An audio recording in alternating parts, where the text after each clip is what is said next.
Thank you to the chairpersons, and thank you to the organizers again for this invitation to this beautiful city. We had a wonderful 4 days here. So coming on with my presentation, happy to speak after Dr. Rezai, and I am one of those people who have read that book, and it's very, very useful, that primary immunodeficiency book. And I would recommend it to all the students. So I've been asked to speak on managing cancers in PI, primary immune deficiency patients. So nowadays we call it inborn errors of immunity. The terminology has changed.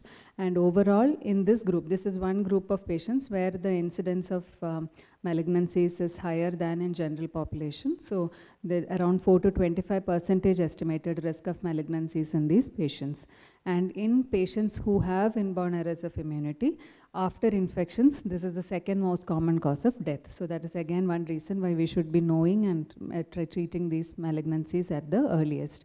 And early diagnosis is very, very crucial before the death of the patient. In my country at least, many patients are diagnosed after 1 or 2 children die, and then they are retrospectively a diagnosis is made.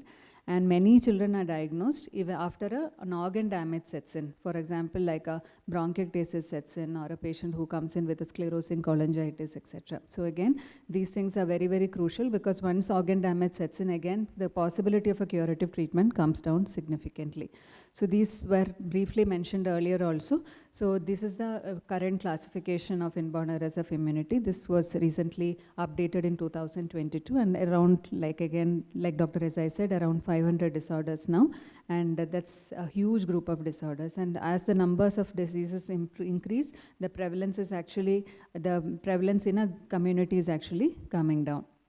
So these are the numbers. With the advent of better genetic sequencing techniques, we have more diseases which are being diagnosed. So as a group, inborn errors of immunity predisposed to not only infections, autoimmunity like we earlier thought, it predisposes to malignancies as well as autoinflammation, allergies also. So there are very good reviews on that topic. Why is this group having an increased prevalence of cancers? This is mainly because one, there are multiple theories to it. One of it is that there is very reduced immune surveillance, especially in disorders like combined immune deficiencies which have T-cell disorders. There will be reduced surveillance. Then many of these disorders have DNA instability. They're not able to repair DNA breaks. So classical examples have been cited. So, and then there are disorders which have cell cycle checkpoints are defective, like in the case of cartilage hair hypoplasia.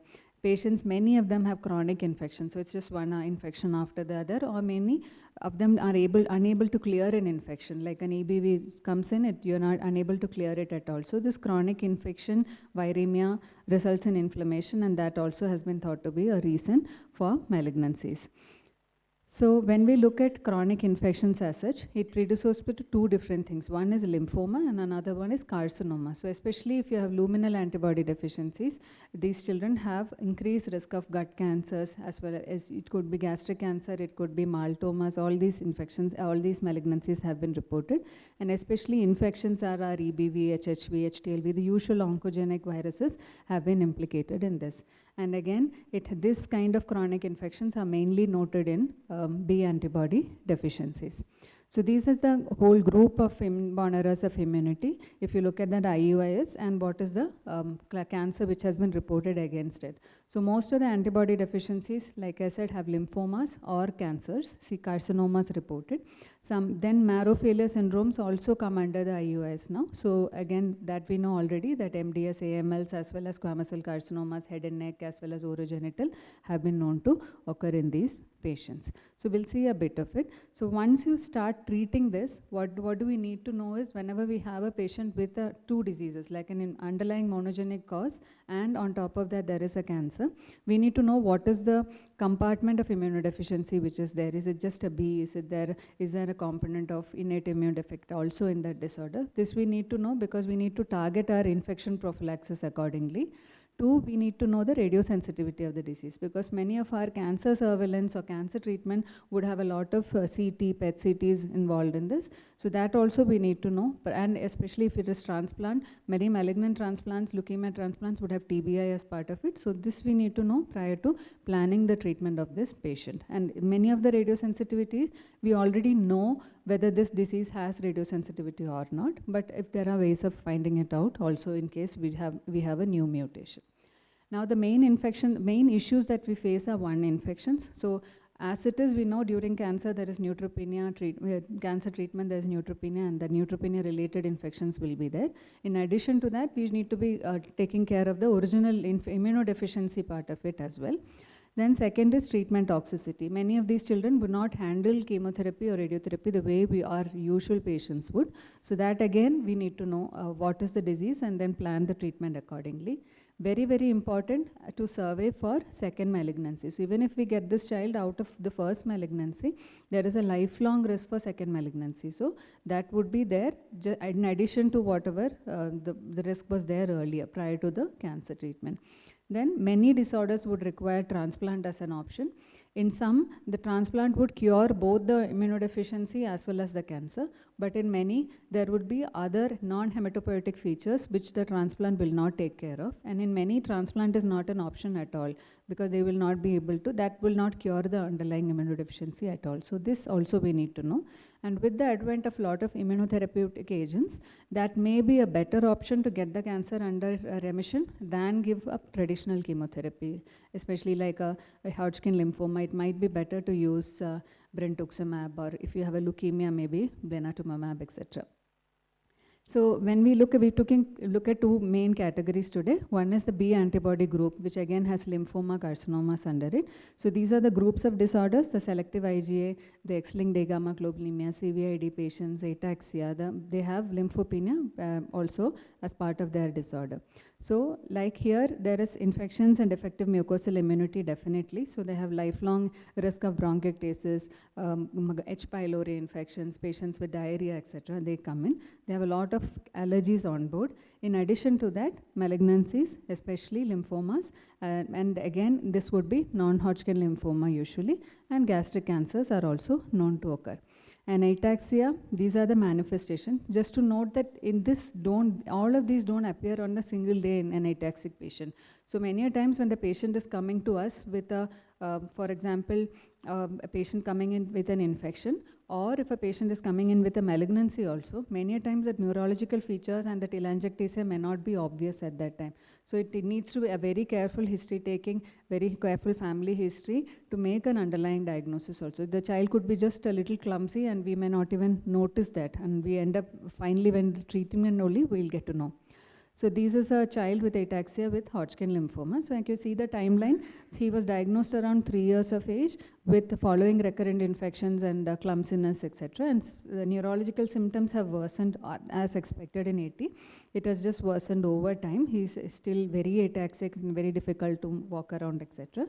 And after the ataxia diagnosis, after probably around 4 or 5 years later, he was diagnosed with, again, a PUO and multiple mediastinal lymph nodes. And as the case would be, was evaluated extensively for infections. Basically, whenever a child comes in with like this kind of an X-ray with this thing, usually you're thinking of only infections. And after all those infections were ruled out and the child was not improving, and that's when finally a mediastinal bronchoscopy and a biopsy was done, and that proved Hodgkin lymphoma. The child just underwent standard treatment and he's now Hodgkin survivor, but of course the underlying disease is there. He's doing reasonably well in school and all, but of course we are not able to improve the neurological aspects at all. And in B antibody deficiencies, so IVIG is something which the patient is already on, IVIG or subcutaneous IgG. That dose has to be titrated during the chemotherapy treatment because that you may need to give a higher trough level. Traditionally, in patients who have X-linked A gamma globulinemia or other B and CVID, etc., you either keep a trough level of around 400 to 600, or there is this concept called biological trough level. You don't need to really target a number. You can probably see which is the dose frequency which is keeping the patient free of infections. So that biological trough will again change during chemotherapy because now we have an additional neutropenia aspect also coming in. Many patients are not on cotrimoxazole if they are only antibody deficient, but during treatment with for cancer, you will need to add cotrimoxazole prophylaxis. And prophylactic antibiotics also may need to be added. Candida, you may need to add fluconazole also during treatment for the infection part of it. For the toxicity reduction, many like I said, radiation has to be avoided as much as possible. So even PET CTs, etc., we would reduce significantly. And during chemotherapy, bleomycin is a one agent for which ataxic patients are very, very prone to. So you would remove that from your chemotherapy regimen while you administer chemotherapy. And monitoring, of course, surveillance, lifelong has to be continued. Nowadays, there is even role of transplant in X-linked gamma globulin. That is traditionally something which was never talked about. But since the last 5 to 6 years, there is data coming in from many countries which look at transplant not only from a financial angle. Like from in India, when it is discussed, it's usually from avoiding long-term IVIG part of it. But otherwise also, even from Europe, there are papers which are coming out which say that ultimately it would be better for the patient to be transplanted early, because then that would reduce the long-term effects. And if you're giving IVIG, you're not improving luminal antibodies at all. So you still are at risk of gut infections, bronchiectasis, etc. And that to an extent will improve following transplant. So there is data coming in that for all. The second group I want to focus is on cancers and marrow failure syndromes. Like we discussed in the last few talks also over the last 4 days, there would be MDS and AML is a very, very common outcome of most of the marrow failure syndromes that we know of. And so this, again, sharing some cases. This is a 80-year-old boy with precursor B leukemia, came in with a regular precursor B ALL and responded quite well also. But then the infectious profile during treatment, multiple episodes of candida, cervical abscess causing paraplegia multiple times. And so this kind of infections prompted us to evaluate him further, and he was found to be one of those new disorders which cause aplastic anemia and basically marrow failure syndrome, which is a SAMD9L deficiency. So now the problem is he has had a CNS relapse. So again, radiation would be extremely difficult to give in them. So he's been planned for a RIC transplant. He's just waiting for funding for that. And again, the difficulty during treatment has been multiple episodes of pancytopenia. Another child with myeloid AML, MDS associated monosomy 7. So nowadays, monosomy 7 AMLs, we're supposed to upfront evaluate them for underlying marrow failure, especially GATA2 deficiency. So this one, we didn't think of it upfront as such at that time. But once the treatment was over, he had multiple episodes of diarrhea with hypokalemic periodic paralysis, and cryptosporidium was isolated in that. And this prompted us to look for lymphopenia, and then finally a diagnosis of GATA2 was made. However, the family could not proceed with a transplant, and he died a year later with pneumonia and pulmonary bleeding. And both these cases have been published. So in this group of disorders, again, marrow failure, what are the treatment modifications that we think of? Very, very aggressive infectious prevention. Many a times, voriconazole, etc., have to be added upfront. And in Fanconi group of disorders, especially, there would be unusual toxicity to certain drugs, like common drugs like metronidazole, etc., may be toxic. And toxicity reduction in this group would be, again, radiation you do not want to give them at all. And many times, chemotherapy would be, dose reduction may be required, not actually recommended, but may be required. Like in our patient, we had to reduce the dose of methotrexate. And finally, if you're doing transplant, cyclophosphamide, alkylators are something they do not tolerate at all. So dose of alkylators come down significantly. Again, monitoring with bone marrow annually, and even transplant, after transplant also, you need to follow them for second malignant neoplasms later. Now, whether to give them upfront cytoreduction before transplant or not, this is again debated, but many centers would give a reduced intensity flag if they're presenting with an MDS with a significant blast and AML prior to transplant. It may be better to use a reduced intensity flag prior to transplant conditioning. Now, second malignancies again are very, very high. Again, extremely high numbers. So whenever we are treating such patients, they should be followed up lifelong for these malignancies, and very aggressive cancer surveillance program should be there. Solid tumors, only way out is to detect them early, remove it surgically, and give chemotherapy, whatever is required for that. Radiation would be challenging, and it will not be used in many of these patients. And even after transplant, the risk of squamous cell carcinomas will be high. Most of these children will be on a very aggressive surveillance program, so that will also include HPV vaccination, even in boys, to prevent orogenital squamous cell carcinomas, and limit sun exposure also. That also will become very important.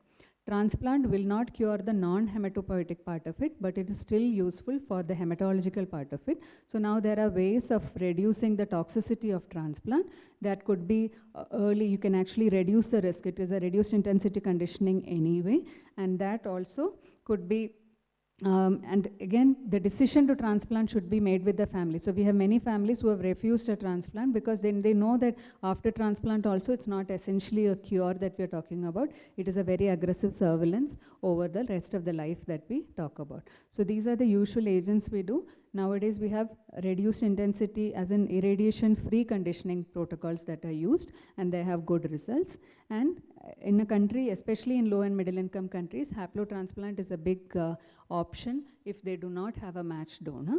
And here again, earlier it used to be a challenge to give cyclophosphamide, but now this group from Brazil, they have a good work on series of Fanconi patients who have been transplanted and with haploidentical donor by reducing the dose of cyclophosphamide. So you give less of cyclo earlier and then give cyclo later. That is helpful in these patients. These children have to be lifelong monitored. There are malignancies like PTLD, many squamous cell carcinomas which would actually increase post-transplant. So they need to be followed up for that. So I'll stop here. So even after transplant also, your cancer risk is still there and your survival actually comes down. So this has to be told to families prior to taking them up for transplant. And now there's an interesting drug which reduces squamous cell carcinoma. So this has been found to reduce the buccal micronuclei formation, and this study is currently recruiting, it should be over soon, on reducing the risk of oral squamous cell carcinoma in patients. So Dr. Parinder from Cincinnati is the primary investigator. So I'll stop here. There's very little data on how to manage cancers in children with primary immune deficiency. These children would require lifelong care, and we need disease-based guidelines to tell us how to treat them. So currently in India, we are having a collaborative work. We have pooled around 20 centers in this, where we are looking at numbers of small series. Every center would have like 4 or 5 patients. We're trying to collate data. If anyone's interested, we'll be happy to take our center as well. Thank you.